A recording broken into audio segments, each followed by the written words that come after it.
افغانستان کے بارے میں ایک سوال ہے کہ حضرت مسیح موعود علیہ السلام نے فرمایا کہ اے کابل کی زمین تو گواہ رہ کہ تیرے پر سخت جرم کا ارتکاب کیا گیا، اے بدقسمت زمین تو خدا کی نظر سے گر گئی کہ اس کو آپ ذرا اس کے سامنے پڑھیں، ہو سکتا ہے آپ کی آواز نہیں نہ آ رہی ہو. وہاں اونچی آواز میں. حضرت مسیح موعود علیہ السلام نے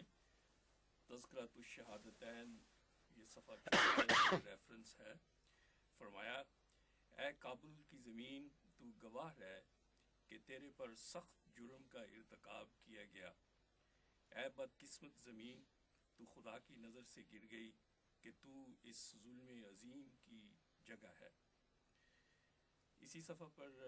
حضرت مسیح موعود علیہ السلام نے یہ بھی فرمایا ہے لیکن اس خون میں بہت برکات ہیں کہ بعد میں ظاہر ہوں گے، اور کابل کی زمین دیکھ لے گی کہ یہ خون کیسے کیسے پھل لائے گا. تو سوال یہ ہے حضور کہ انذار کا پہلو تو جو اس میں ہے وہ تو انذار کا جو پہلو ہے وہ تو بڑی شان سے پورا ہوا ہے اور ہو رہا ہے، لیکن ہیبت سے پورا ہوا ہے. ہیبت سے جی. اور یہ جو برکات کی اس میں بشارت ہے، اس میں کیا افغانستان کا بھی حصہ ہے اور وہ کس جو طریق سے جس کے متعلق خوشخبری ہے اس کا ایسا نہیں ہوگا تو کیا ہوگا پھر؟ حضرت صاحبزادہ عبداللطیف شہید جی خود افغان تھے جی اور افغان آزادی کا ایک ایسا سمبل تھے کہ جس کی مثال دوسری قوموں میں شاذ کے طور پر آپ کو دکھائی دے گی، مگر جو اندرونی شان ہے جو خدا نے گواہی دی وہ یہ ہے کہ ایسی مثال دنیاوی قوموں کی زندگی میں دکھائی نہیں دیتی. اور انہوں نے جس سربلندی سے قربانیاں دی ہیں اور آنکھوں میں آنکھیں ڈال کر شہادت کی طرف بڑھے ہیں خود کامل یقین کے ساتھ، اور جانتے تھے کیا کیا تکلیفیں دی جاتی ہیں ان لوگوں کو شہادت سے پہلے.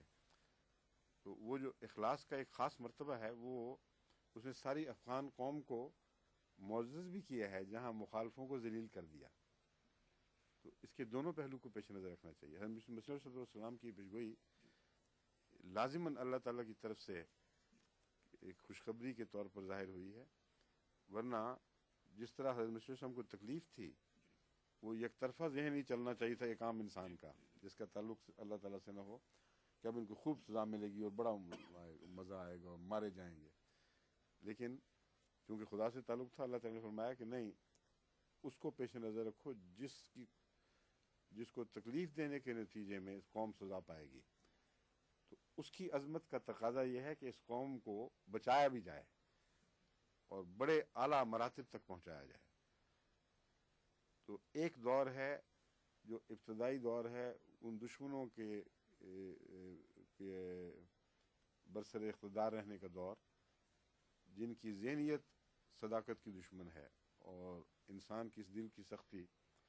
خدا کی طرف منسوب کی جاتی ہے. یہ دور جب مٹے گا، اور یہ مٹے گا قہری تجلیات کے بعد، پے در پے سزاؤں کے بعد، پھر قوموں کی سرشت بدلا کرتی ہے، یوں ہی بدلا کرتی ہے. پھر جو دوسرا دور آنے والا ہے وہ کب آتا ہے اللہ بہتر جانتا ہے، مگر اس کے آثار ظاہر ہو چکے ہیں. وہ میرے نزدیک دائمی دور ہوگا، اور انہی بنے اسرائیلی صفات کے لوگوں میں سے عیسوی صفات کے مردوں کو زندہ کرنے والے پیدا ہوں گے، اور اس سب کا ثواب حضرت صاحبزادہ شہید کو ہوگا. اس کے آثار میں نے دیکھے ہیں باہر کی دنیا میں. جب بھی میں جاتا ہوں امریکہ، کینیڈا وغیرہ بھی، اور یہاں بھی، وہاں افغان ملتے ہیں اور ان کے اندر نمایاں تبدیلی ہے سوچ میں. کہتے ہیں ہم اپنی قوم کے کردار سے ذلیل اور رسوا ہو گئے ہیں اور ہم شرمندہ ہیں، اور یہ جو متصب خون کا پیاسہ مولوی ہے یہ نہ اسلام کی نمائندگی کرتا ہے، نہ ہمارے ملک کی کرتا ہے، بلکہ ہمارے اوپر مسلط ہے. تو ان کی نئی نسلوں میں تو بہت نمایاں اس کے خلاف نفرت کے آثار ظاہر ہوئے ہیں. جیسے خمینیزم کے خلاف بھی ایک دور میں بہت زیادہ ایرانیوں میں، یہ باہر کے بسنے والے ایرانیوں میں یہ بات پائی جاتی تھی، لیکن وہ رفتہ رفتہ پھر مٹ کے اب کچھ کم ہو گئی ہے، کیونکہ اس کا تعلق اس مذہبی وہ ظلم سے نہیں ہے جو ایک خدا کے برگزیدہ کے مقابل پر اٹھ کر کیا جاتا ہے، لیکن یہ جو فینومینان ہے یہ اس طرح دبنے والا نہیں ہے، یہ اس خوشائن مستقبل کی صبح کا آغاز ہے جس کا ذکر حضرت مسیح علیہ السلام نے اس پیشگوئی میں فرمایا ہے۔